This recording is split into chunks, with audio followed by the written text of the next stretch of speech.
Welcome to another episode of Truth and Banter.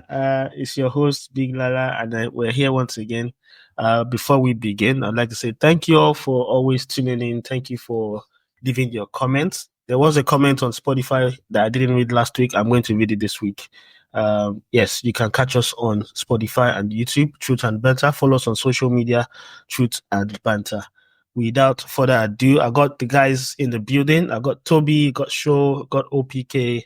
I've got Kopama from Temu, and that's Ola Salam. He's always changing his name. And I've got Dele repping the Gunners. The usual guys have made it onto the platform today. Now to the fixtures and the results that have happened this Saturday evening. We've had Bournemouth, trash Nottingham Forest 5-0. Brighton lost at home to Everton. That was, David Moyes' 700th game. Liverpool going strong 4-1. Arsenal, despite a red card, 1-0, and Chelsea losing to Man City 3-1. These were the round of results that we're going to be discussing. The first thing we're going to be discussing is Chelsea. Now, okay, Toby, this match, what were your expectations of Chelsea of this match? They lost 3-1 to a Man City that was not in good form. What's the issue with Chelsea?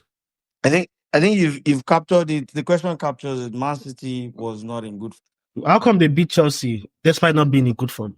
It's surprising because, well, two things. If it was Man City of last season, I'll probably have said it was definitely going to go to Man City for a win. But Man City of this season, I haven't seen them played against PSG just 3 or 4 days ago. They traveled to Paris. The team is tired. They repeated the couple of players in the over the midweek, and they still use most of those players this week. Chelsea rested for over 7 days. I was expecting a win, or at worst a draw for Chelsea, being honest. Okay. And then the City of today is not. They're tired legs. Interesting. So It's what a could terrible be result for the Chelsea, honestly. Yeah, what could be the problem? Now, Maresca has come in this season with the expectations. I don't know what the expectation was. Maybe the expectation was top 4, or maybe it wasn't even top 4. But have Chelsea made any progress right now? Talking about today, I think number one mistake was from the manager. You changed tactics to a high line, and this is something you've not done throughout the season. So, number one, today's results on the manager. As regards performance, if we move forward, speaking for myself, no, I think we have stagnated. I believe, and I still stand by it every day of the week, every day of the year, that Pochettino would have done better than where we are this season. Okay, Show. I'm gonna go to Show right now. Show, as a Man United fan, who are also not on the best of forms, do you see any sort of similarities in your situation to Chelsea's situation right now? I wouldn't say no totally, and I will not say yes. There's a bit of dynamics here. Okay, so Maresca came in the summer. He had some time, during the preseason with the boys, and of course, he could easily assess his wares at that period of the season. Now, aside from everything, if you watch Chelsea this season, you know that no, this season has improved from last season. Now, that's one. In what aspect? They are okay. Overall gameplay. Yeah, Chelsea has actually improved. Yes. Overall gameplay, believe it. They've improved. Now, some games might be lost due to tactical reasons, and some games might be lost, due to players' error. I mean, we've had players lose match for coaches. Everything, the setup, tactics, formation, everything will be perfect. Only for 1 or 2 players to make silly errors, avoidable errors, and the game will be lost. If Palmer had made a reasonable pass today and Jackson had converted that pass, that game would have been 2-0 up. I don't want to believe that City will recover from that game. Yeah. Okay, so coupled with the fact that do you fault Maresca's setup? Like you talked about players losing the match for the manager. Was today's setup Was it what you should set up usually when you play Man City? Okay, no. You do. That's one of the reasons why I said sometimes too coaches have their own errors as well. You do not play a high line against a City. No, you don't, because of the way they play. One pass on top of the back four, and there'll be a serious problem. And then they also have a bully in Haaland. No defender. I mean, maybe the likes of Van Dijk and Big Gabby can go shoulder to shoulder with him. But the likes of Chaluba and the likes, no, they can't. So the best way is to sit back, and you have players, the front four, who can, cause City defense big problems on the counter. So why not sit back? Let City have majority of the ball, and They then you did. They did have utilize. You have an majority of the Enzo. ball though. They did No, have yeah, majority no. of the What ball. I'm saying, yeah. But what I'm saying is, if you look at the first 10 or 15 minutes of the game, I mean, it was as if Chelsea will cruise the match. Yes, but of course, at some point, City were home. They will still have, the ball. But while City had the ball, Chelsea was still playing high line. No, play a low block. Let them have the ball. Let them come, make their defense past the midfield area, the center arc. Then, when you get a counter, Enzo can, just make one single pass and you have a field day. Just Okay. like what that Palmer chance. Yes. But you keep referring to that Palmer chance. If you substitute Haaland for Jackson in that same situation, what do you think would happen in that situation? Okay, Haaland could score and he could miss. We've seen Haaland miss sitters. I mean, when Would I he say shoot? sitters, Will empty he net. shoot? Will Haaland shoot? He probably, yeah, he might, and he might not. But as a But he striker, what might, should but be of your course, first thing? yeah. As a striker, what should you be doing in that situation?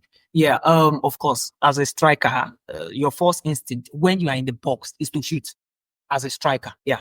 Okay, Ideally, Jackson could have probably shoot the ball and just try his luck. Maybe the keeper will fumble or something. There's no big deal. But believe me, Palmer had majority of that fault there. If he had just made a single pass and then that guy will, just hit it into an empty net. Then I also think that Jackson made an error using his right foot to control when he eventually got to the ball. He could have used his left. Using that right, didn't destabilize him a bit. He wasn't, really balanced. And then the ball rolled outside of his body. A few stuff like that could probably destabilize the player. Yeah. All right. I'm going to bring Dele in right now. Dele, Man City had two new signings in their lineup, and one was a defender and one was an attacker. Can you give us what are your thoughts about these players that Man City have just signed? Mamouche and was it Kubanov in defense? Yeah, he was a little eager to score. He was obvious defender. I don't know how to pronounce his name. I don't know. But I think Kubanov? City needed Kusanov. fresh. Yeah, I think City needed fresh legs, fresh ideas, and he actually worked for him. Some people said it was a mistake putting in the boy there, but I mean, at the end of the day, we all saw that the boy grew into the game after a while, and yeah. Okay. But it's still obvious that City still have a lot of errors there. Okay. All right, so we're going to move on to you now. Arsenal got another controversial red card today from the same referee, Michael Oliver, and he was again at the center of it all. He gave Martin, is this Kelly? Yeah, Martin Kelly. He gave him a red card. And to be honest, the first time I saw this guy was when Arsenal got a red card against Man City, and he was calling up to Haaland. But yeah, he got a red card today from Michael Oliver. What do you think about the red card, and what do you think about Arsenal's performance after the red card? Okay, I'll start from the red card. I don't think that was a red card. It's a bit too harsh. I got the point. The referee or the officiating guys, the referees and probably the linesman and the VAR guys. I probably got why they are thinking in their head, oh no, that should have stood. The boots probably touched the guy from the chin first before he went to his ankle. But hey, it's just everyday incident that we see here and there. We all knew that wasn't his intention. He just wanted to stamp the ball and he missed. He stamped the guy's leg. It's a yellow card. It's too harsh for a red card. That's one. Then two is I do not like the fact that VAR checked it and the reason why they didn't overturn it, as it was said by the commentator, was that the red card being shown to that boy was not a clear and obvious error. I think that's absurd. It's terrible. The VAR is there to correct whatever mistake the referee must have made earlier. Okay. So I don't think it's a red card. It's too harsh. Okay, so let's Then also their performance.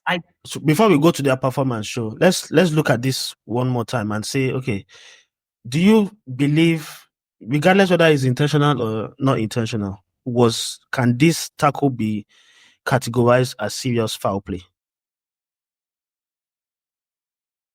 No, it cannot. No, it cannot. So studs above the ankle is not considered serious foul play. That was why I said that the stud above the ankle, if the stamping was only above the ankle, it would have been a straight red. But the stud above his ankle was just like a slight brush. It was the main, what is it called? Below the ankle that the guy actually stamped in. That's why I said it's a yellow. If it's only above the ankle that is stamped in, then obviously that's okay. I mean, Show is correct. If you can hear me, I don't know. Yeah, for me, I agree with him. We've seen several tackles, and let's not forget. Let's backtrack a little bit. This not exactly the same tackle. Joe Gomez, or I don't know if that's his first name. Gomez had a yellow card for kicking the ball away.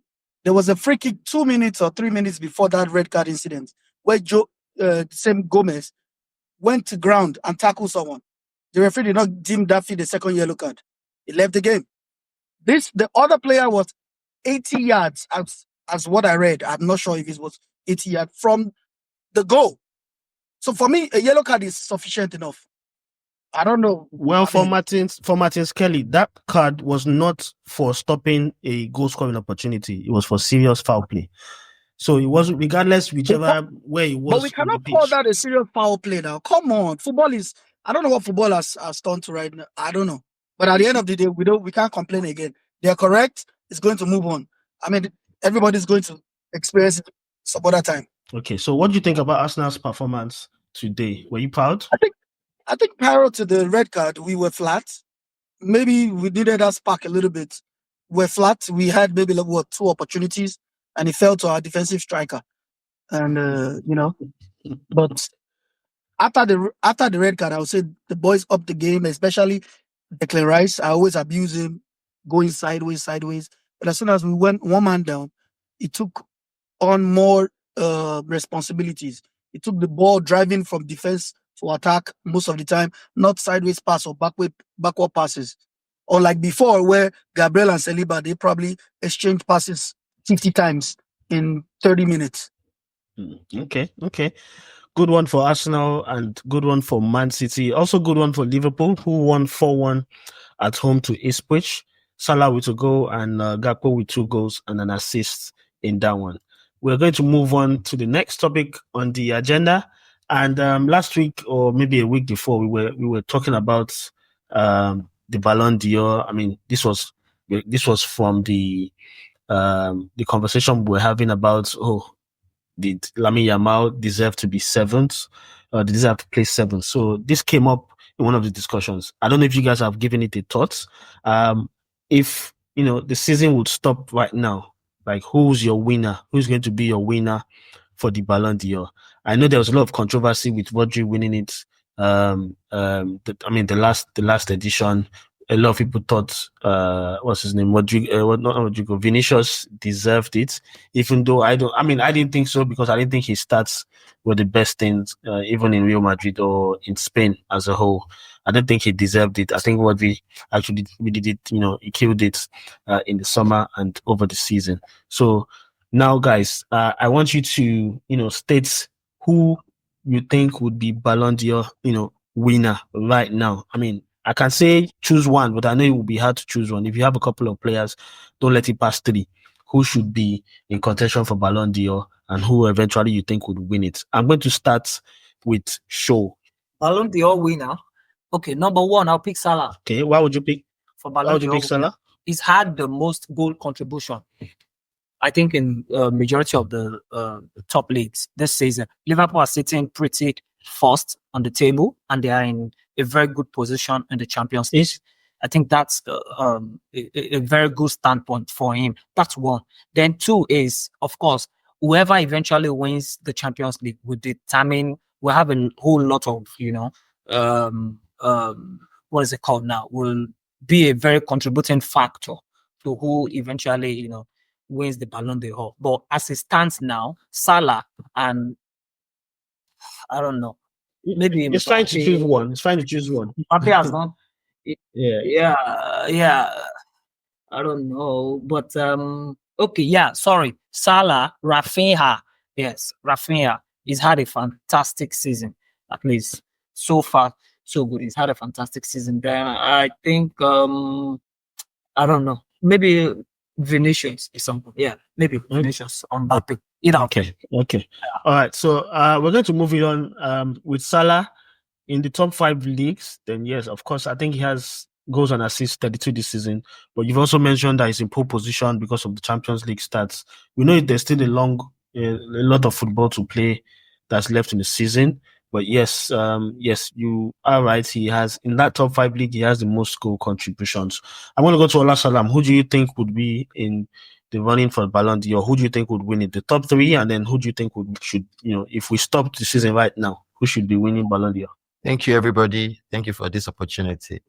If the season ends today, the Ballon d'Or winner, no doubt, is going to be Rafinha. Second place, Salah. Third place, Lewandowski. Okay, why Rafinha should be the winner? Oh yeah, Rafinha.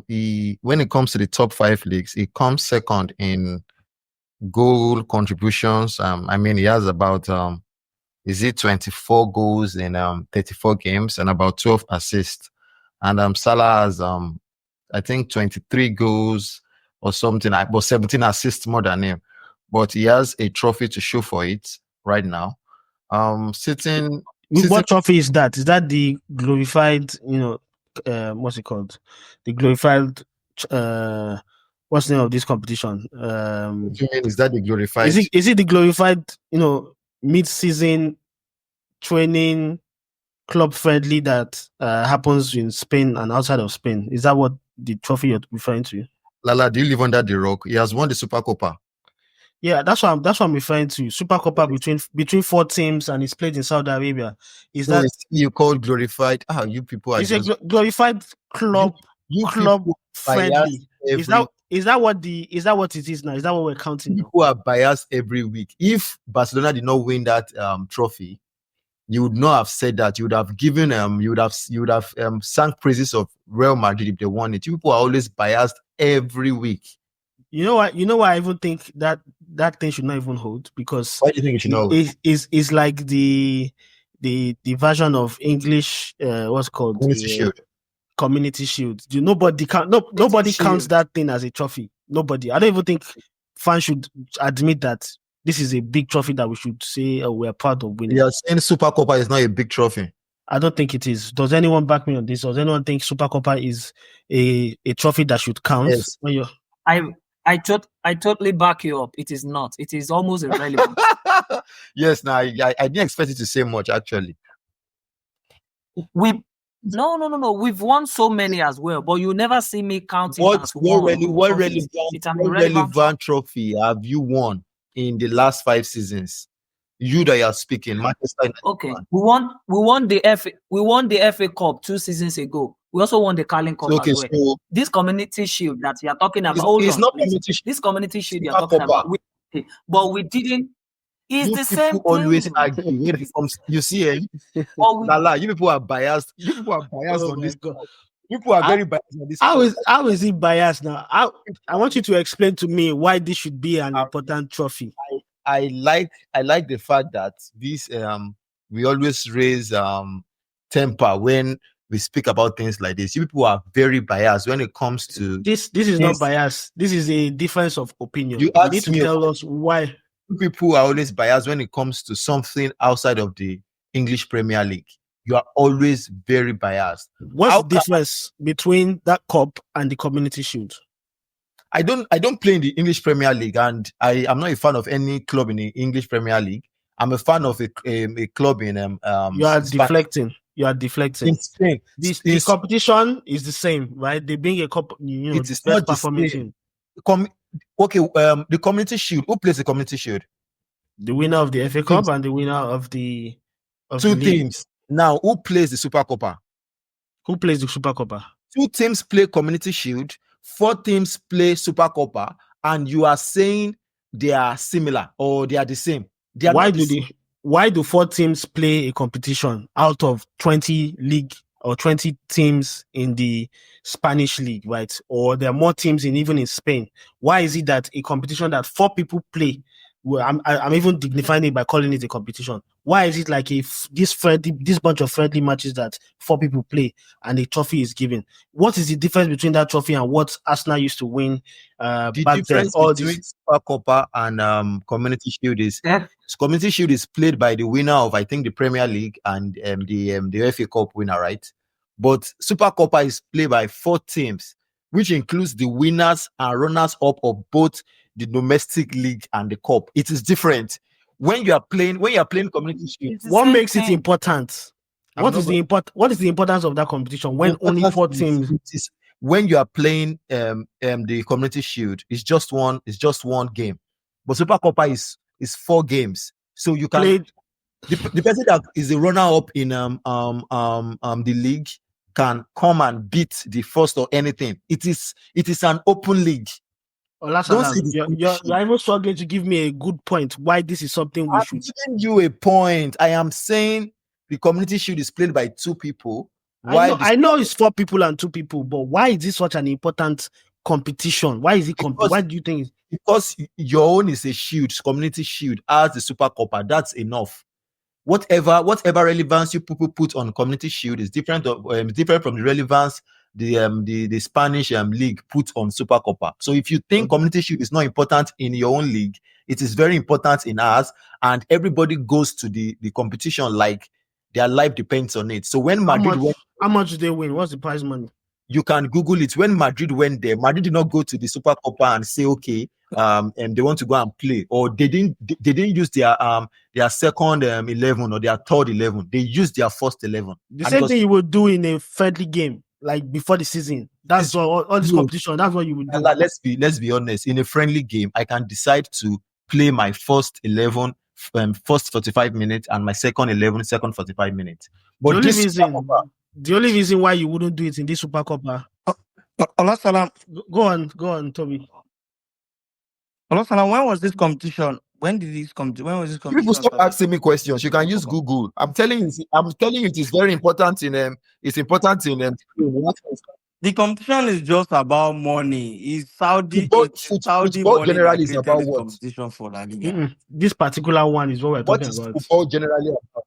This particular competition was generated for La Liga because of the gap between La Liga and they did not name it a charity cup or anything. They called it a Super Copa. If it's not important to you people in England, it is important to us in Spain.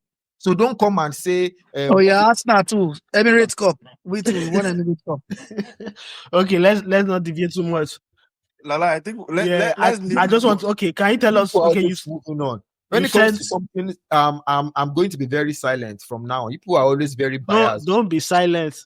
How can you say fly Emirates Cup is the same to Super Copa? Don't you know that Barcelona? That's joke now. Don't you know Barcelona has their own Campan trophy?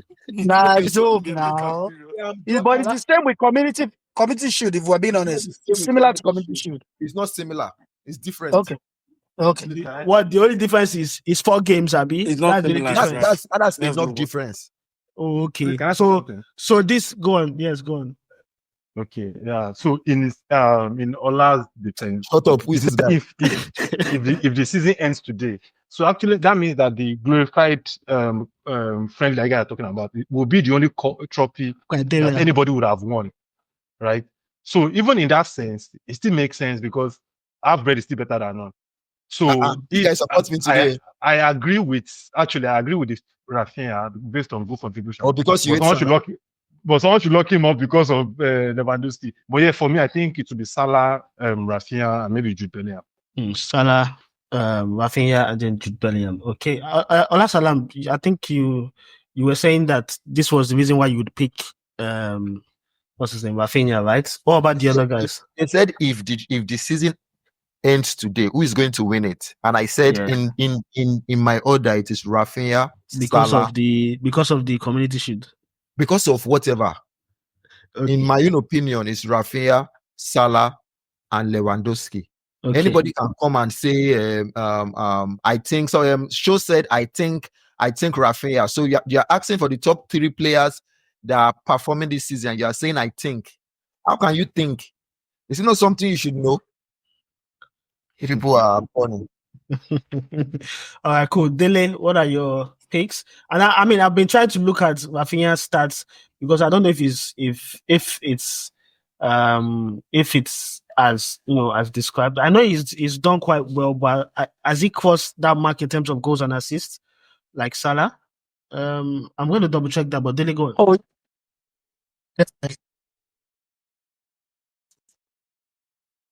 Dele's mic is really bad. Dele's mic is really, really bad. I'm gonna go to I think Toby hasn't talked. Toby. Okay, so Salah for me will pick the Ballon d'Or because of his goal contribution, having a 32 goal contribution. Rafinha, yes, I think he has a shout. He's the most important player for Barcelona as of today. And my last pick will be Virgil van Dijk. Interesting. Virgil van Dijk. Why Virgil van Dijk? He's been a very consistent defender over the years for Liverpool, and he's one of the key players in Liverpool today. Being Liverpool topping the league, Liverpool both Premiership and as well Champions League. All right. Who am I missing? Who hasn't had a go here? I think OPK went. Was it Show? Show already went. And lastly, to add, Lala, I have a bias. I think that most times when we speak about best players, people tend to be biased towards the attacking players only. And so many of the times I always want to look at what the defenders are as well doing on the midfielders. That's right. Okay, that's true. That's true. All right. Did I miss anyone before I move on to? No. Okay. All right. So that's that for that conversation.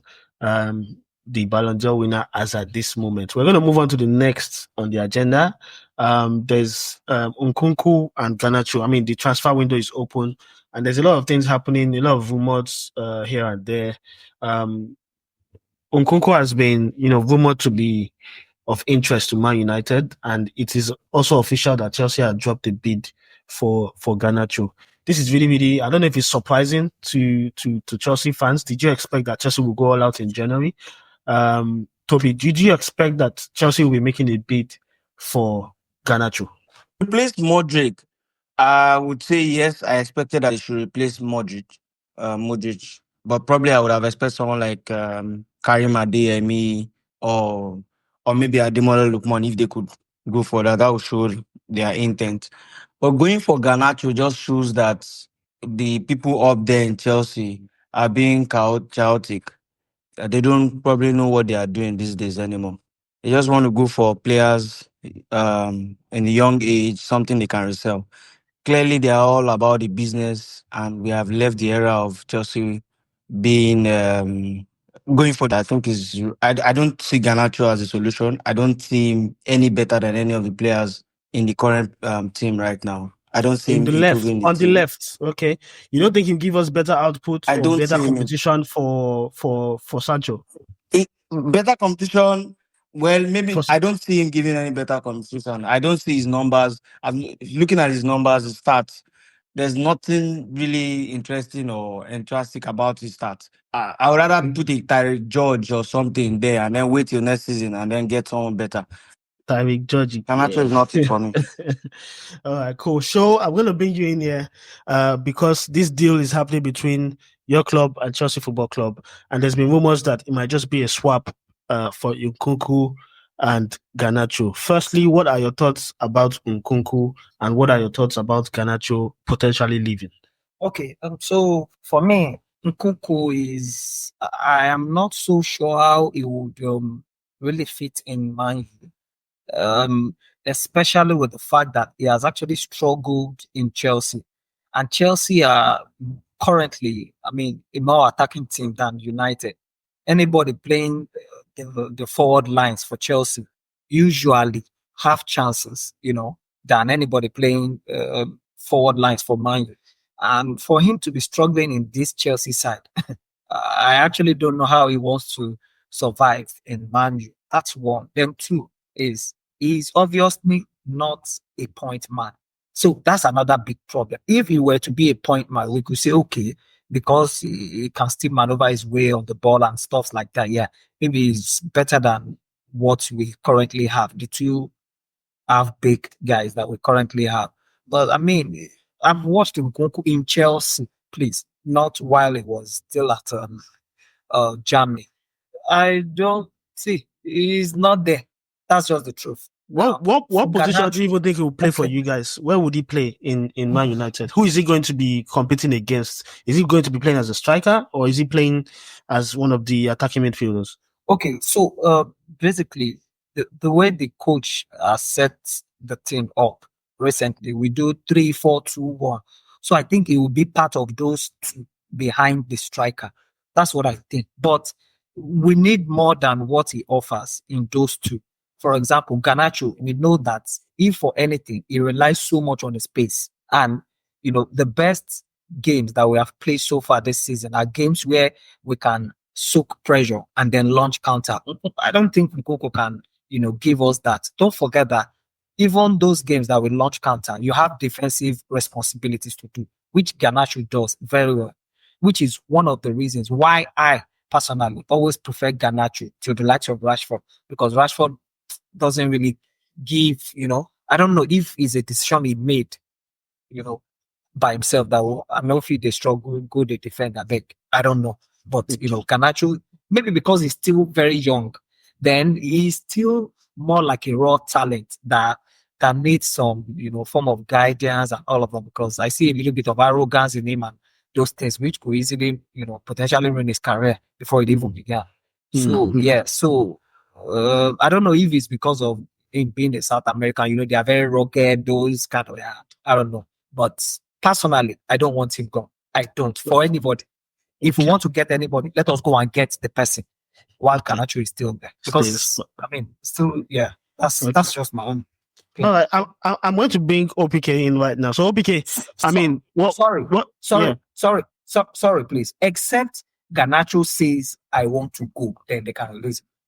Yeah, but you guys, I mean, I won't say you guys. When I say you guys, I don't mean you. I mean, United fans have usually been harsh on, especially on their players, especially on Garnacho. There's been, criticism of him that he doesn't know how to, he's selfish, doesn't know how to pass, or maybe some of those things that has been said to him has gotten to him, right?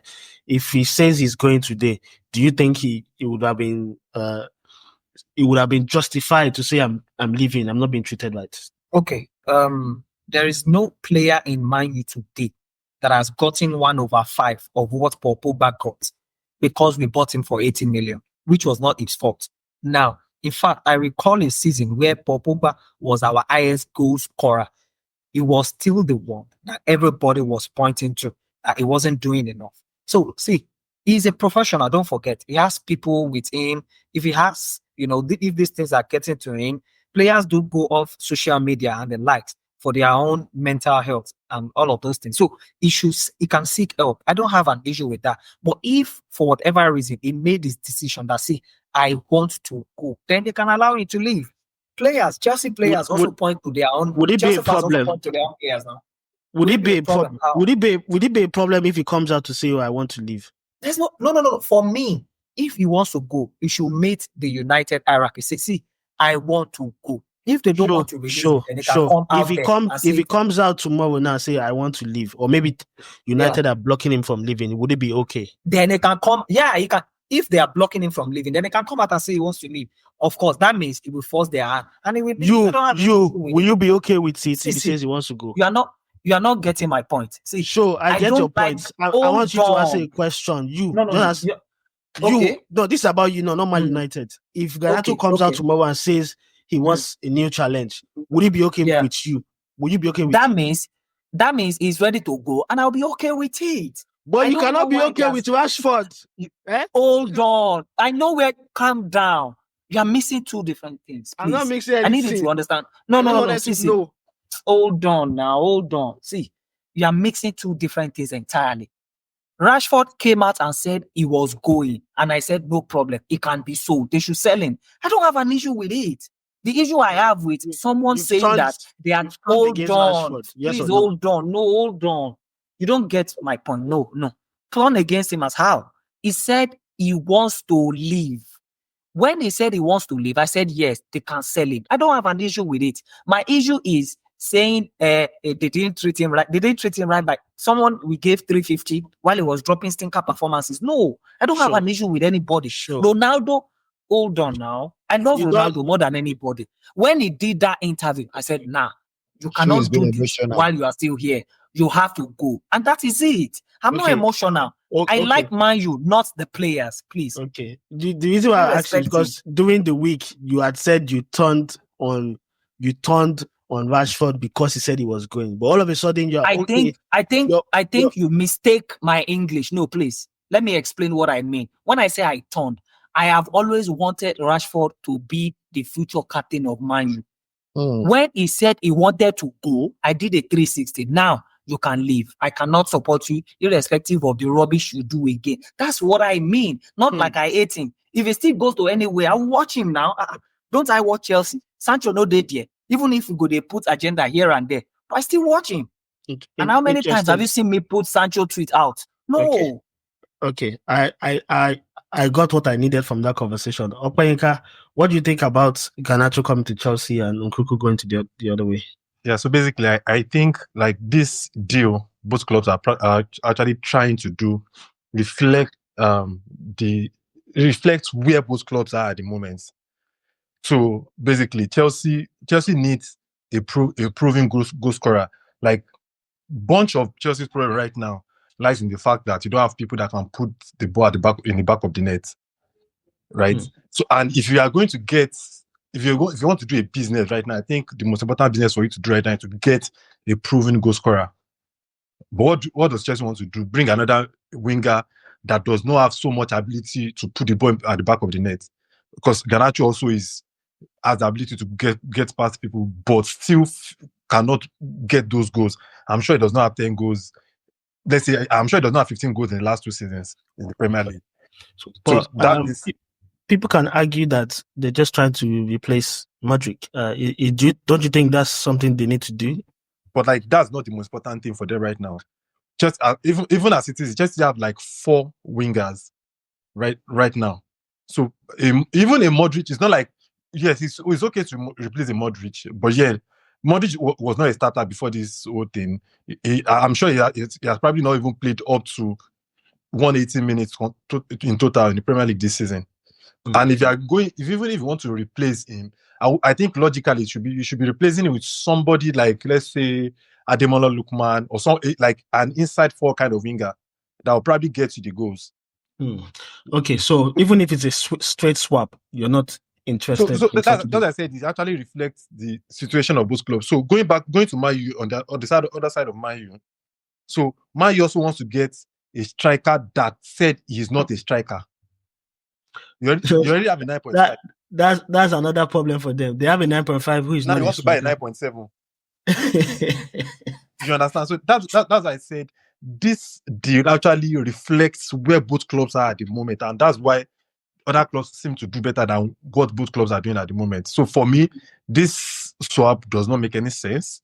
I think it makes more sense for Nkunku to go to maybe Bayern or something where he can actually play very well. Then maybe if Chelsea is getting Garnacho. But in Bayern, what is he going there to do? Is he going to go and bench a Musiala? He's not going to bench a Kane because he's not a top striker. So what position does he play? But he can play behind Kane, and Musiala plays from the wing. No, Musiala plays in the center for Bayern. But he can play from the wing. You know when you play like 2-3-1. Yeah.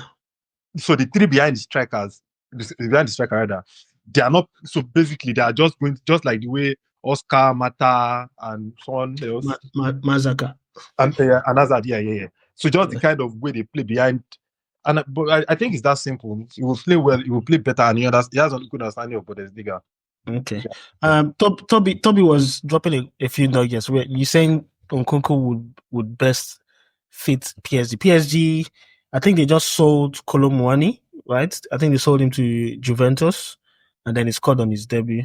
There's also they have Goncalo Ramos. I don't think they have any other striker, so maybe yes, French boy.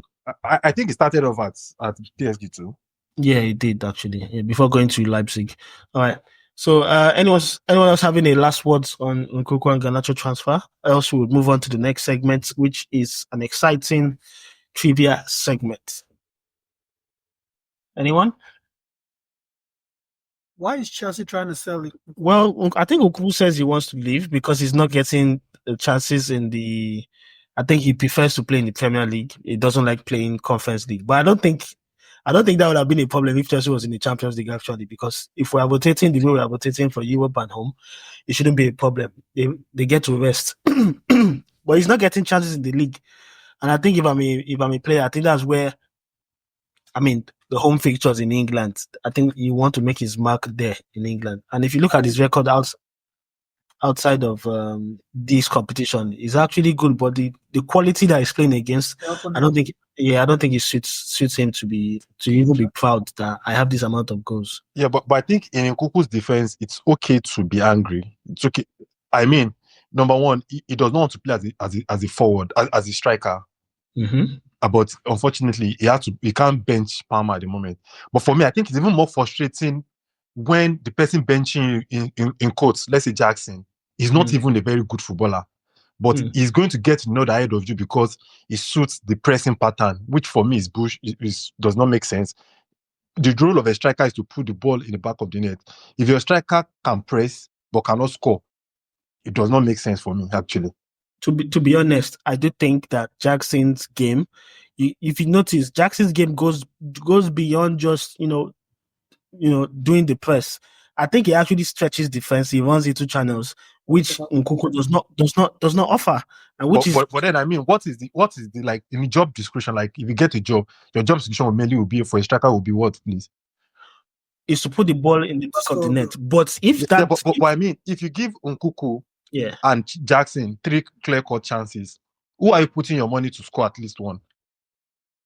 Nkunku. But then who gets in those positions more? Will Nkunku get in those positions more? But getting those positions, that's actually very useless too because he would not score. I know, that's the frustrating part about it. But another question. Another question. Didn't Nkunku know all this before he came to Chelsea? No, Nkunku was supposed to be because Nkunku actually came to play in Palmer's position. Huh? The injury he got that season was why Chelsea went for Palmer. If Nkunku was fit, we would not have gotten Palmer. But I think he can also play the 7 row. To be honest, Nkunku I think is flexible, can play different positions, right?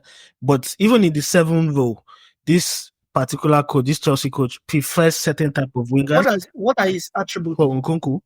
I think Nkunku is even more of a support striker or a CAM than any other thing. Kind of SS kind of striker. Yeah. Nkunku will hardly play a 7.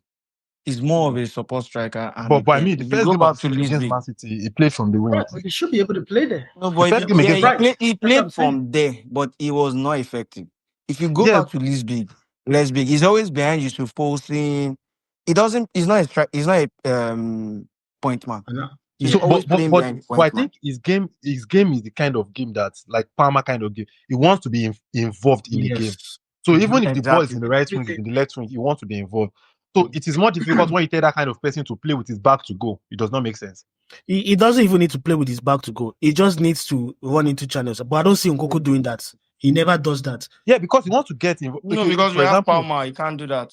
For example, yesterday when he came in as he supposed to run into channels, Palmer. So he has said so many times that he does not enjoy playing in those positions. He wants to play where he can make runs to anywhere he wants to make runs. Not like you have to be here. You have to. I think this just excuses. You can't tell a coach or you can't tell a team where you best fit. He's a professional. Chelsea's paying his wages. It's another thing to fill in there. It's another thing to be effective. So every player wants to play where they are best effective. So True. Yeah, I don't think he has the work ethic of the kind of striker we need. I don't think he does. Because his It's case not is like he similar cannot to function as a striker.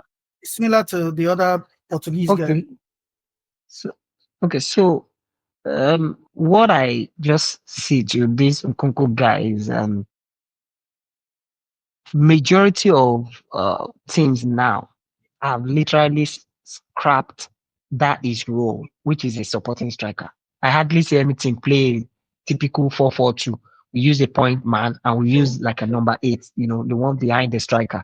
So you have to play from more like from the midfield to support the attack. And Palmer is there. Although personally, there have been a lot of games that Palmer, drops thinkers.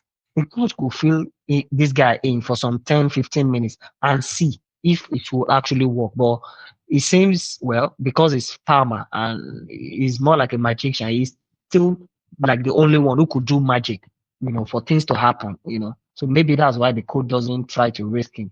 And then the guy too, as a professional, come on. Yeah, you don't like to play certain roles, but you have to, and try as much as possible to get something going. Not like, because I don't like his type of, player when they use them as a top nine, because majority of the time they want the ball to their feet. They really don't like, you giving them that kind of pass. They will have to run some 3 years before they meet it. No, no, no. Give me to my feet, then I can do whatever you want. And this is the Premier League. Also, don't forget, the coach has more like a fire in his buttocks. His job is also on the line. So his first instinct is to win games, not to suit one type of player and another type of player and stuff like that. So that's why I think, the issue is. Also, I think the coach is a bit stubborn.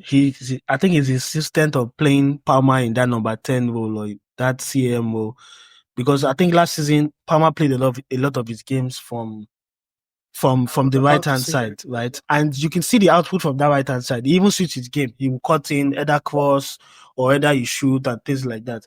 But this guy doesn't want to hear it. And if Nkunku is not going to be your second striker, you also have a Felix who is there, who already gets the games and he's been bought for big money. You also have a young striker that you don't, maybe you don't fancy. But I think Jackson is really, really, you should be thanking his stars, or maybe you don't go do juju for Senegal. That yes, he has a coach regardless whatever he does. The same thing with the Chelsea keeper. Regardless what they do, they keep their place. There's no competition, basically. I mean, he's the only striker. Well, I think I agree. And like Openka said, it shows where the state of the club is at the moment. I mean, ideally, the likes of this kind of striker we are seeing in Chelsea, Man. I mean, these are scrap guys. They shouldn't even be nearing the what is it called? The match day squad. But then it's just where the clubs are at the moment, unfortunately. And there's no coach that is not stubborn. Every one of them are. While Pep was losing, he was still playing his usual tiki-taka and the like. It never changed. While he was losing, he kept losing and he was still playing. So all of them are more like Pep has changed. stubborn. So Pep has really changed. You saw the Chelsea match now. See the goals there. Now they're more direct now. No, this tiki-taka again. They're more direct. They're using a wing back now. Yeah, but I mean, A lot of time they threaten Chelsea. but I mean, even if Pep is stubborn, I think it's quite understandable, because of course, if you have done something for years, it's still okay to believe that maybe a blip in 10 or 5 games is okay. But for I don't have to have I don't want to say my mind on my risk right now. So, but it's stubborn. I know that. I know for sure. Okay. My uncle is stubborn now. Not everybody's stubborn. So it's normal. Not everybody's stubborn. Yeah, we discussed Kuku's role. Why does Man U want him? I think Man U has enough players who want Nkunku. I honestly don't know. I don't know. Believe him, I don't know. Whoever is making this decision, they need to. Openka, I think you still have that your pod. We need to, wipe the person. But I mean, I don't know, because the problem. See, the problem is what guarantees you that Nkunku will be better at Man U than 9.5. Come on, I'm not. No. Nkunku is more talented, of course, because of what he has done at Leipzig. But hey, we've seen Nkunku at Chelsea. He's not is not any kind of solution to what So to, Man U currently needs. so to be honest, the Nkunku we are seeing at Chelsea right now is not like the normal Nkunku. Pre-injury last season, the preseason, people that watched Chelsea could tell you how Nkunku and Jackson were linking up, because as at that time he was playing with Jackson, right? He was playing off Jackson, so it was easier for them to interchange and play short. So what's it called? Nkunku right now is not his ability. He's suffering from system and also lack of confidence. Of course, he came from a long-term injury. The coach does not fancy him. He came back from injury last season. He was scoring. Pochettino decided to bench him again. They had to start again. But for Man U does not have that forward that you can say that it will get you the goals, not Euler, not. But I can tell you for free, if you give Nkunku 3 clear-cut chances, he will put one away, that's for sure. And you guys don't have that ability. Now, the problem is, how will he get it? Don't forget, which role will he play? A 0.9? Come on, he cannot. He can't play with his back to the goal. Do you understand? So that's the problem. He cannot. And the role he wants to play, Bruno is there. So, I mean, that was why I said that. See, what Man U needs is a striker who is, how do I put it? I don't want to say the likes of Mateta and the other guy. No. What I mean is, see, a striker who is who is huge, and then, can do this hold up play, and then eventually, of course, put the ball in the back of the net. Not some, give me, which Abala, another. Or not. It's that no worries. I think we'll just move on. I think we've exhausted that. The lamentations of Chelsea and Arsenal fans over this reported transfer. And yeah, I think Garnacho started the last game as well. Nkunku came in. It doesn't look like they're both going to happen, but we'll see how the transfer window ends, and we'll look into that. Okay, I'm going to go to Dele. Are any of these players of interest to us now? Are Arsenal going to sign any attacking player? Do you guys need attacking players for your squad to the end of the season? Yeah, we need a lot of attacking players, a lot. But will Arsenal, the normal Arsenal, I don't think we're going to buy anybody. We're probably going to fight for loan, maybe the last day, and go look for one player, someone like Sterling again. But I don't know. I don't know what's going on, but we definitely need an attacker. We need a striker to help us for the second half of the season, and we also need a winger. Up for me, we just need 2 Nigerians. Ademola Lookman, Osimhen up front. I'm fine. So what happens when they go on AFCON? AFCON is not in January now. AFCON is in December, I think. Yeah, but the league in England is always busy period. I mean, that's still like 1 year, right? Yeah. By then we'll cross the bridge. That's in about 12 months. Yeah, but yes. Yeah. 12 months. So we need immediate impact.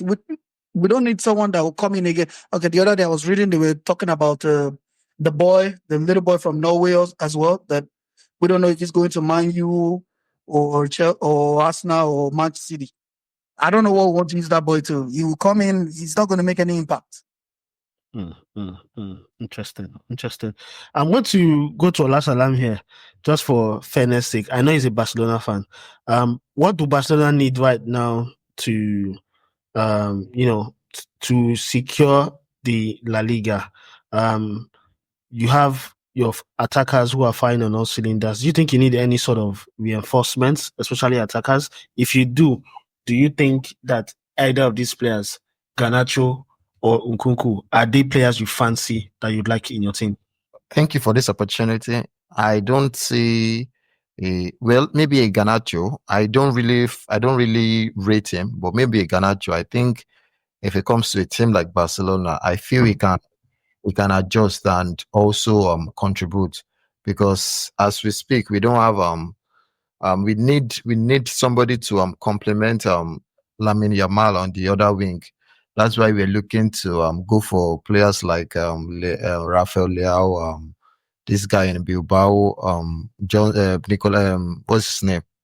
That plays with his brother. We're also looking at I think I saw some reports that linking Rashford to Barcelona. I don't know how far it's true. I don't think Rashford is a player I want in Barcelona. Why not? No. He's got experience. It's not about the experience. It's about the who you are. It's about the integrity. It's about. I mean, I don't rate English players. I don't rate them, especially English wingers. I don't really rate them because I feel they're all about the hype, and I mean, I don't see the hunger in them. I keep referencing these heroes. I think the one before the one Spain one where Southgate wanted to make a substitution, and I saw Rashford and Sancho on the sideline. I don't know who remembers. And the way their attitude showed that they were not going to do anything in that game. I mean, too relaxed, putting your hands behind your back for somebody that wants to come in at 75. No. I that's not something I want to see in my team. I mean, I need. Do you rate Bellingham? What do you say? Do you rate Bellingham? Well, will I say fortunately or unfortunately, I do rate Bellingham so well. I don't just like when I see a lot of comparison with him and Pedri on the tier. I'm like, people don't really understand football. Bellingham he has really done very well, and he has wowed me so many times. So I really rate him. I mean, when I'm playing the FIFA 25 or 24, I mean, Bellingham scores a lot of goals for me. So it's very hard for me to say anything about him. And if I'm going to add 2 more players to maybe the Ballon d'Or list, I think Bellingham will be in the top 3 or top 4, I guess. What team do you use on FC25? I use I currently play 24 right now. I use Madrid. That's what? That's wrong on all levels. Why? That's wrong. As a Barcelona fan, you use Madrid. That's wrong. Bro, no, I'm a Barcelona fan, but if I tell you how many players in I enjoy football. That is me. If I tell you how many players that I really love in Madrid, if I say it on the tail, people would think I'm kissing ass. Mbappe, would you wear a Madrid jersey? I will never wear a Madrid jersey. Then why would you use Madrid in a game? Because it is the team playing. It's my style of play. I don't think the players in Barcelona on 24 or 25 are strong enough, or they can do the things I want to do on the game. You understand? The Barcelona in real life plays lovely football, just like Real Madrid. I'm a Barcelona fan. I love Barcelona, but when I play, I use Madrid every now and then. I'm a big fan of Mbappe. It's very hard for people to understand or comprehend, but I'm a very big fan of Mbappe. Go Mbappe! I'm a big fan of Mbappe. I'm serious. I'm a very big fan of Mbappe. Valverde, I'm a very big fan of him. But when it comes to my club, of course, I love Barcelona. Yeah, definitely. Okay. All right. Toby, as a Chelsea fan, would you use Arsenal in a football game? Yes, I can. And sometimes I do, but not frequently. Okay. And the reason is it's a football, it's a PlayStation, right? It's not real. It's not what I'll probably do in real life. I will not wear Arsenal jersey. But if it's for the game and just for me to win, they have the better players on the game, and depending on the year. Okay. I will use them. To be honest, maybe I'm the one who's thinking about it wrong. But in any sort of scenario, I won't be caught. Yeah. I won't be caught using an Arsenal team. I mean, direct rivals, you won't catch me using their team for nothing. Live or dead, Arsenal is not the team. So forget about Arsenal. People they use Arsenal. They use Arsenal. If I catch Arsenal for FIFA game, anybody who is Arsenal, they beat them. Like I'm so emotional. You want to put money? Yeah. We go talk after. Don't worry, bro. Lala, you can't use Chelsea to beat Arsenal. Lala, I'm so emotional. Lala, I'm so emotional that if I'm using Madrid and I'm playing a season cup and I see somebody using Barcelona, I don't know what happens, but I feel it gets to a point where I lose the concentration. And I'm serious, I lose the concentration. I don't know what happens. I can't really figure it out, but I think I lose the concentration. I'm scared of a lot of teams, like when people use France. When I see somebody use Madrid with me, I usually trash them back to back. But if I see Barcelona, I don't know what happens. I just feel the person using Barcelona is either a spectacular player or just a Barcelona fan. I don't know. I lose the concentration. Okay, that's fair enough. I think we've exhausted the Garnacho and Nkunku conversation. I personally don't think, to be honest, if it was a straight swap, I think I'll take this in a heartbeat. I won't even. But if we're having to spend like 70, 60 million on Garnacho as a Chelsea fan, I don't think I want that. Nkunku is it what we need? I think he's not being used in his best position, and I think it might just be the right time for him to go to a team that would actually utilize him. He's not that second striker for Chelsea. So basically, Chelsea right now just have one striker, and that one striker knows how we strike. Now to the next segment. Now I'm going to. This game is maybe at the end of the season. We're going to crown the winner of our trivia series. So this trivia series is I'm going to ask questions. If you get it, 1 point to your name. I'm going to be keeping records. So every episode will have a trivia section. I'll ask a question. The first person to answer, give the correct answer, gets 1 point. For today's episode, I am going to have just 5 questions, just 5. And the questions would cover all leagues, Spanish, English league, world football, whatever. So nobody should do Ojodo. Don't put Alexa, don't put ChatGPT. In fact, unless you're a quick typer, if anybody knows it, they'll probably just get it before you. Everyone ready? Can I get an eye so I can reel out the first question? Yup. Okay. Who holds the record? They're not in type. I don't know yet typing. I know the type. When I don't know what you want. Okay. Abi.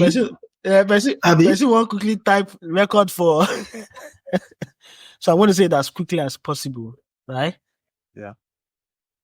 Who was record for the best start to a season in the Premier League? Players club. Alan. Club. Liverpool, Club. Manchester Man City. United. Arsenal. Club. No. Wait, was it Chelsea? Correct. They got the first one. Yeah. Because I think it was Mourinho or Yeah, one of them. 2005, 2006 season. That's the first question. First point goes to Dele. Next question is who has the most appearances in the Spanish La Liga? This is not the Girona guy. No. Casillas. Modric. No. Ramos. Modric. No. No. Lionel Messi. When I take on the answer now, No. I think I'm going to put a timer. Jesus Navas. Joao Coin. No. No. Zubi Zareta. That's actually right. That's actually You don't right. type- Zubizarreta. Andoni Zubizarreta. Somebody is using it. That goes Google am. Who got to check that? You don't Google Funny that. enough, Shepard I don't Google am. Yeah, The reason why I talk about Joao Coin because I still remember the guy playing at 42 or 43 in the first instance. We remember. I no go remember the guy Joao who Coin. just scored. I thought you You know, na keeper. I said the guy You know, if you remember, no worries. You were still 12, like Rollins when the guy was started. Right. Yeah. The next question. The most Premier League appearances in the Premier League. Player. Giggs. Oh, No. Joe Barton. Jeez. No. I'm going to count to 10. 1, Shit. 2. Gareth Barry. Correct. Shit. yeah, no, Who was that? Okpayinka. Nami, yeah. We supposed to share them. We talk together, but okay. Okpayinka get 1 point. Next question.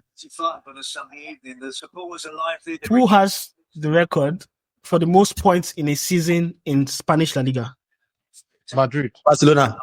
I need the points. Real Madrid. 100. No. But you didn't say the point. Just said I said Madrid. I need the team and the points because I know you Real people Madrid, 19. wrong.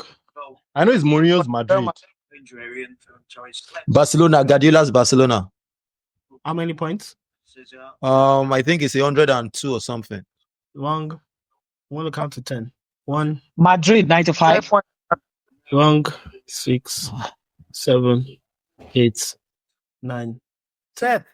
So the record goes to Barcelona with 100 points in the 2012. Guardiola's Barcelona, right? I don't even know 2012, 2013. Okay. So nobody Nice, gets Guardiola. no But points. let me talk 100 points. I just say Madrid. So what's the No, I don't give you half. You should No. give me one. I got it. I said guys. Guardiola's Barcelona. I know they give Yeah, anybody. Go Nobody on, get Jerry, them. nobody. The requirements was okay. So next question, the fifth question: who has the record for? I want to say it as quickly as possible. Fastest 50 penalty goals. Haaland, No, Suarez, no, Fernando Torres. Messi. no. What is Liverpool? Salah? It's Erling Haaland. It's Erling Haaland.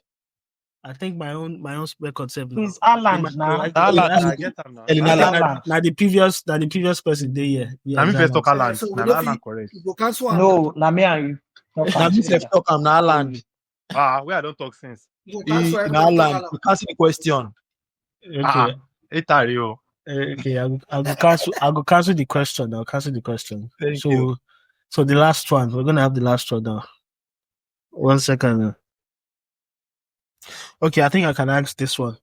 Who was the second youngest English forward to win the Ballon d'Or? Michael Owen. Correct, Michael Owen, Owen. OPK. So OPK got 2 points. No, yeah, the question. Now so we go talk Messi for Premier League record. I want to talk Salah. So that was it. 5 questions, and we had Dele had 1 point, Shaw had 1 point, Opoyinka had 2 points, and then the fifth one question there was no suitable answer. Okay, So, sorry, yep. I beg. Sorry, no vex. Which question you asked last? The internet logged me out. Oh, okay. I just want It to- was You know that the I'm question. winner. The question was the second youngest forward to win the Ballon d'Or, English forward, and Opoyinka got it correctly as Michael Owen. So Opoyinka has 2 points from today's show. Shaw has 1, Dele has 1. But And then we'll I see mean, if- I'm going to crown the winner in May at the end of the season. You can as well give me my prize now because it's obvious it's going to be one winner. For once, That didn't get two. I thought we canceled. no, he got 2. He got the I forget third 3 now. question. He got the third question and the fifth question. Mhm. Yeah. So that so that's it. That's it. So guys, thank you so much for coming on to the pod today. Guys, if you listen up to this moment, hope you enjoyed it. Can you do us a favor and follow us on our socials on Twitter? Also follow us on YouTube. Our episodes are also listed on YouTube. Follow the guys as well. We got Dele, Bamidele 14. We got Showy 100.